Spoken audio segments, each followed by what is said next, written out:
الشيطان الرجيم بسم الله الرحمن الرحيم وجعلنا نومكم سباتا وجعلنا الليل لباسا صدق اللہ العظیم۔ دوستو، یہ سورہ نبا کی آیت نمبر 9 اور آیت نمبر 10 پڑھی گئی۔ پیچھے سے تذکرہ چل رہا ہے انعامات کا۔ بنیادی طور پر ایک بات یاد رکھنی چاہیے کہ انسان جب اپنے محسن یعنی جس نے ہم پر احسان کیا ہے یا اپنے منعم حقیقی جس نے ہم پر حقیقتاً داد و دہش انعامات کی بارش برسائی، وہ تنہا رب ذوالجلال کی ذات ہے۔ ایک پیالی چائے آپ کو پلا دیتا ہے ایک انسان تو آپ پوری زندگی یاد رکھتے ہیں اور جھک کر کے ادب کے ساتھ اس کو سلام کرتے ہیں، شکریہ ادا کرتے ہیں۔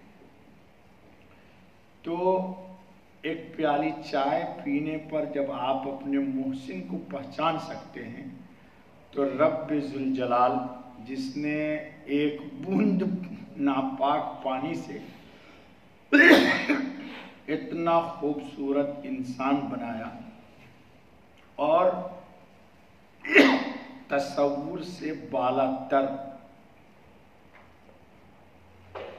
اس وجود میں اللہ رب العالمین نے کمالات رکھے اور آپ کے استعمال کی کتنی چیزیں ہیں جسم کے اندر وہ، اور ان کے بقا کے لیے یا ان کے بچانے کے لیے یا ان کی حیات کے لیے کائنات عالم میں انگنت لاتعداد نعمتیں رکھی تاکہ اس کو استعمال کر کے اس زندگی اور حیات کو اچھی سے اچھی صحت مند آپ بنا سکیں۔ تو رب العزت یہ چاہتے ہیں کہ آپ اپنے منعم حقیقی یعنی اللہ رب العالمین کے انعامات کو یاد کر کے ان کا شکر ادا کریں۔ اللہ آپ سے کوئی قیمت نہیں مانگتا ہے اور نہ اللہ رب العزت کو ہم اس کی قیمت چکا سکتے ہیں۔ جی بجلی استعمال کیجئے، بل نہ دیجئے تو آج کل الیکٹرونک نظام کے تحت لائن کاٹ دی جاتی ہے۔ جی ٹیلی فون کا بل جمع نہیں کیجئے تو لائن کٹ ہوئی۔ جی ابھی آج کل ای لائف والے ہیں، آپ کو پھنسا کے چلے جاتے ہیں کہ 300 میں تم کو نیٹ ملے گا منتھلی، اور جتنا کہتے ہیں اتنا دیتے نہیں ہیں۔ جی شاید لوگ سنتے ہوں گے یہاں، جی وہ جتنا وعدہ کرتے ہیں کسی کا اتنا نیٹ کا پاور نہیں ہے جی، لیکن وہ پیسہ پورا لیتے ہیں۔ آپ پیمنٹ نہیں کیجئے تو آپ کے مکان سے نیٹ کٹ جائے گا۔ تو کیا اللہ رب العالمین نے آج تک آپ سے آنکھ کی روشنی کی قیمت مانگی؟ جی مانگی قیمت؟ اور آپ دے سکتے ہیں؟ بالکل نہیں، کبھی نہیں دے سکتے، چکا ہی نہیں سکتے۔ بس وہ تو صرف یہ چاہتا ہے کہ آپ اقرار کر لو کہ اشہد اللہ الہ الا اللہ وحدہ لا شریک لہ، اس کا کوئی شریک ہے ہی نہیں ہے، ممکن بھی نہیں ہے، کوئی بن بھی نہیں سکتا، اور کسی میں صلاحیت ہی نہیں ہے کہ اللہ کا کوئی شریک بن جائے۔ جی اس لیے کائنات عالم کا سب سے بڑا ظلم یہ ہے کہ اللہ کی ذات میں یا اس کی صفات میں شریک کیا جائے۔ قرآن نے کہا ان الشرک لظلم عظیم، شرک سب سے بڑا گناہ ہے، سب کی مغفرت ہو جائے گی لیکن مشرک کی کبھی نہیں۔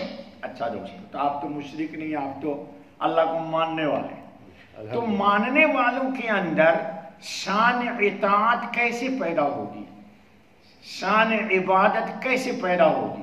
جی ایک بات یاد رکھ لیجئے، بہت واضح ہے کہ آپ اور ہم اور پوری دنیا کے اہل ایمان سب ایک طرف، اور تنہا لائیے محمد الرسول اللہ خاتم النبی، پوری امت کا حمد، پوری امت کی تسبیح، پوری امت کی تکبیر رسول اللہ کی ایک حمد کے مقابلے میں نہیں ہے۔ کوئی مقابلہ کر سکتا ہے؟ لاؤ اس کو مائی کے پوت کو میں ذرا دیکھوں ہے کون؟ اور اس خاتم النبی نے رات کی تنہائی میں سجدے میں رو کے، اماں عائشہ روایت کرتی ہے رات کو 2.5 گھنٹہ سے زیادہ آپ نے سجدہ کیا، مسلم کی روایت ہے۔ جی اتنا لمبا سجدہ آپ نے زندگی میں کیا؟ آپ تو اتنا پراٹھا اور گوشت کھا لیتے ہو کہ 2 ہی سیکنڈ میں سجدے میں، مولوی صاحب اگر میں 5 تسبیح پڑھتا ہوں سجدے میں تو ہم سے لوگ پوچھتے ہیں مولوی صاحب آپ اتنا لمبا سجدہ میں کیا کرتے ہیں؟ ارے بھائی میں آرام سے پڑھتا ہوں سبحان ربی الاعلی، اور آپ پڑھتے ہو سبحان ربی الاعلی سبحان ربی الاعلی، کیونکہ ہمارے بازو میں کوئی سنت پڑھتا رہتا ہے نا تو میں سوچتا ہوں دیکھتا ہوں کتنا فاسٹ جا رہا ہے۔ ہر کام وائف سے بات کرتے ہو تو کہتے ہو میری میڈم سلولی، اور سبحان ربی الاعلی سجدے میں کہتے ہو ویری بگ فاسٹ۔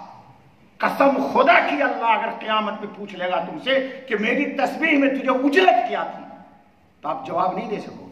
بڑوں کی پالکی رکھ دی جائے گی، یہاں پر پکڑ لی جائے گی۔ اتنا فاسٹ سورہ فاتحہ پڑھتے لوگ کہ مجھے حیرانی ہوتی۔ بھائی سورہ فاتحہ میں 7 آیت ہے، دیکھ لو قرآن کھول کے، تو 7 سانس میں پڑھو نا، ایک ہی سانس میں یا 2 سانس میں پوری سورہ فاتحہ پڑھ ڈال دو، آخر کیا ٹینشن ہے بابا؟ تو اللہ کہتے ہیں کہ انعام کو جب یاد رکھو گے اللہ کے تو انسان کے اندر جھکنے کی صفت پیدا ہوتی ہے۔ کس کی؟ جھکنے کی۔ ہاں، پھل لگتا ہے درخت میں تو شاخیں جھک جاتا ہے، اب پھل توڑ دیا جائے تو متکبر ہو جاتا ہے وہ۔ جی تو اسی لیے اللہ پاک کہتے ہیں کہ اپنے تم کو جو میں نے انعامات دیا ہے، انعامات کی فہرست کیا دی؟ کہا سب سے پہلی چیز تو یہ کہ میں نے زمین کو تمہارے لیے کیا بنا دیا؟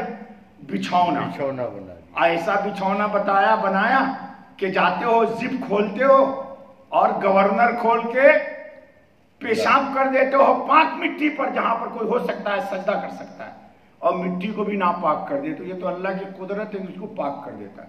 پیتے ہو پاک پانی اور پیشاب نکالتے ہو ناپاک، اب پھر بھی سینہ اکڑ کے چلتے ہو۔ کون ہے جو پاک پیشاب کرتا بیٹا؟ کبھی سوچا اس بات کو آپ نے کہ ہماری فیکٹری کتنی خراب ہے؟ تو بات رہ گئی تو حضور صلی اللہ علیہ وسلم کیا سجدے میں پڑھتے تھے؟ اللہم انی اسألک رضاک، یا اللہ میں آپ کی رضا چاہتا ہوں، واعوذ بک من سخطک، اب پناہ چاہتا ہوں آپ کے غصے اور ناراضگی سے۔ اب اسلوب بدل دیا، نبی ہے نا۔ اللہم انی اعوذ برضاک من سخطک، اور آپ کی ناراضگی سے بچنے کے لیے میرے پاس نہ تسبیح ہے نہ تحمید ہے نہ کچھ نہیں، آپ ہی کی خوشی کو میں وسیلہ بناتا ہوں آپ کے غضب سے بچنے کا۔ اللہ کی قسم یہ بول غیر نبی بول ہی نہیں سکتا۔ میں جذباتی آدمی ہوں۔ کیا کہا؟ آپ ہوتے تو کہتے ہیں اللہ ہمارے سجدے کو ذریعہ بنا لیجئے، ہمارے قرآن کو عبادت کا ذریعہ بنا لیجئے، یا اللہ ہم کو جنت دے رکھے لو۔ Very very wrong. حضور کیا کرے؟ اعوذ برضاک من سخطک وبمعافاتک من عقوبتک، اور معافی کے آپ کے غضب سے بچنے کے لیے آپ کا ایک نام عفو ہے، اسی نام کو میں وسیلہ پکڑتا ہوں۔ بتاؤ نبی کو اللہ کی قسم یہ غیر نبی نہیں کر سکتا ہے۔ سبحان اللہ۔ وَأَعُوذُ بِكَ مِنْكَ إِلَيْكَ صلی اللہ علیہ خاتم النبی۔ اللہ کی قسم آپ کو عربی نہیں آتی ہے، ورنہ آئے تو جھوم جاؤ، شلوار نکال کے پھینک کے ناچنے لگو باہر جا کے، مسجد میں مت ناچنا۔ جی کیا پیاری بات کہا دی، کیا کہا؟ وَأَعُوذُ بِكَ مِنْكَ إِلَيْكَ، اور میں آپ کے غضب سے، پکڑ سے، پٹائی سے بچنے کے لیے کہیں اور نہیں بھاگتا ہوں، میں آپ ہی کے دامن میں پناہ چاہتا ہوں۔ اس کی مثال میں نے کبھی دی تھی آپ کو کہ چھوٹا سا بچہ ہو 2 سال 4 سال کا، ٹرائی کر لینا بیٹا، ماں جب پٹائی کرتی ہے نا 2 3 سال 4 سال کے بچے کو تو جتنا زور سے تھپڑ مارتی ہے ٹرائی کر لے، یو ول ٹرائی ٹوڈے، اتنا ماں کو وہ پڑ جاتا کیوں؟ وہ جانتا ہے کہ ماں کی مار سے ماں کی غضب پر ماں کی ممتا غالب آ جائے گی. پھر وہ ماں کو جب زور سے پکڑ لیتا ہے تو ماں 2 تھپڑ تو مار ضرور دیتی ہے, پھر اٹھا کے گود میں سینے سے چپکا لیتی ہے, بچہ چپ ہو جاتا ہے. ایک تجربہ کر لینا, ماں نے مارا ہو بچے کو اور باپ چپ کرنا چاہے تو چپ نہیں ہوتا ہے, جب تک کہ چاکلیٹ والا, جب تک کہ ماں خود اپنی گود میں بچے کو نہ لے لے. تجربہ کر لو جا کے, جن کے بچے نہیں ہیں ان سے مت پوچھو, ان کا تو دل پتہ نہیں کیسا ہوتا ہے. جن کے بچے ان سے پوچھو, بچہ پھر چپ نہیں ہوتا ہے جب تک کہ ماں اس کو. ہاں, رسول اللہ خاتم النبیین صلی اللہ علیہ وسلم کی تعبیر دیکھو, اعوذ بک منک الیک. پھر آخر میں اس کے لیے میں نے پوری روایت پڑھی, اللہم لا احصی ثناء علیک انت کما اثنیت علی نفسک. صوفیو یاد کر لو اس کو, سجدے میں حضور پڑھتے تھے, سجدے میں, تہجد کی نماز میں. اما عائشہ روایت کرتی ہے, مسلم میں روایت ہے, اور 2.5 گھنٹے کا سجدہ ہے وہ. پوری تفصیلی روایت جا کے دیکھ امام مسلم کے پاس. جی سلنڈر کر گئے, اللہم لا احصی ثناء, یا اللہ میں آپ کی تعریف نہیں کر سکتا, کما اثنیت علی نفسی, جیسا کہ آپ نے خود اپنی تعریف کی ہے. یعنی الحمدللہ. جی باپ کو ایک انسان پہچان لے اور اس کا باپ کلی ہو بامبے ریلوے پہ اسٹیشن پہ, تو کبھی بھی بیٹا اس سے اپنا حمالی کا کام نہیں کرائے گا. لیکن باپ ہی ہو اور بیٹا نہیں پہچانتا ہے کہ یہ میرا باپ ہے, تو اس سے سامان اٹھوا کر کے لے جائے گا. جی تو جو اللہ کو پہچان لیتا ہے, معرفت ہو جاتی ہے, تو وہ ان کے نام کی قدر کرتا ہے. چلو بس رن میرے ساتھ 10 منٹ ہو گئے.